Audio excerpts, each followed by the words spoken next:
आज की वीडियो में बात कर रहे हैं एशिया के सबसे बड़े स्टील प्लांट के बारे में, जिनमें जो रेल पटरियां हैं वो बनाई जाती हैं और पूरे के पूरे ऑल ओवर इंडिया में इसी रेल पटरियों पर, इसी स्टील की बनी रेल पटरियों पर भारत की जो भी ट्रेनें हैं, भारत की सारी ट्रेनें दौड़ती हुई नजर आती हैं। तो चलिए नजर डालते हैं एशिया के सबसे बड़े स्टील प्लांट के ऊपर। एशिया का सबसे बड़ा स्टील प्लांट जो है छत्तीसगढ़ के भिलाई में स्थित है। भिलाई स्टील प्लांट एरिया के हिसाब से एशिया का सबसे बड़ा स्टील प्लांट है।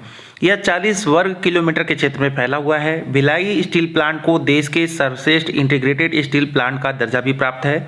यहाँ के बने रेल पटरियों पर पूरे भारत के लोग सफर करते हैं। तो 1955 में इसकी स्थापना हुई थी, जिसमें तत्कालीन सोवियत संघ यानी कि रूस के सहयोग से 1955 में। बात करें क्षेत्रफल के हिसाब से ये स्टील प्लांट एशिया का और उत्पादन के हिसाब से सेल का सबसे बड़ा स्टील प्लांट है। छत्तीसगढ़ के भिलाई में ही स्टील प्लांट क्यों लगाया गया और कोई अन्य जगह का चुनाव क्यों नहीं करा गया? तो स्टील प्लांट के लिए भिलाई को चुनने का मेन कारण ये था कि स्टील निर्माण के लिए लगने वाले जो कच्चे माल हैं उसका आसपास के क्षेत्रों में आसानी से उपलब्ध होना। स्टील प्लांट में राजरा माइन से अयस्क मंगाया जाता है जो यहाँ से 100 किलोमीटर की दूरी पर स्थित है। बात करें रेल पटरियों की, तो भारत की जीवन रेखा कहलाने वाली रेलवे की पटरियां भिलाई की ही देन है। भिलाई स्टील प्लांट देश में 260 मीटर सबसे लंबी रेलवे ट्रैक का इकलौता सप्लायर है।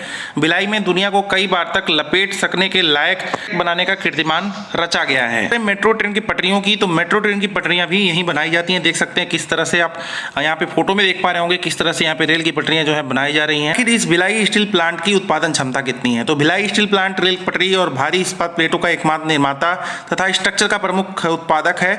इस कारखाने की सालाना उत्पादक क्षमता 31,53,000 टन विक्रय इस्पात की है। आपने अभी देख ही लिया कि एशिया का सबसे बड़ा स्टील प्लांट कहाँ है और भारत में बनी रेल पटरियां या मेट्रो रेल पटरियां कहाँ बनती हैं। फिलहाल आपको जानकारी कैसी लगी? आपको जानकारी पहले से थी कि नहीं, कमेंट बॉक्स में जरूर लिखिएगा। अभी के लिए बस इतना ही, धन्यवाद।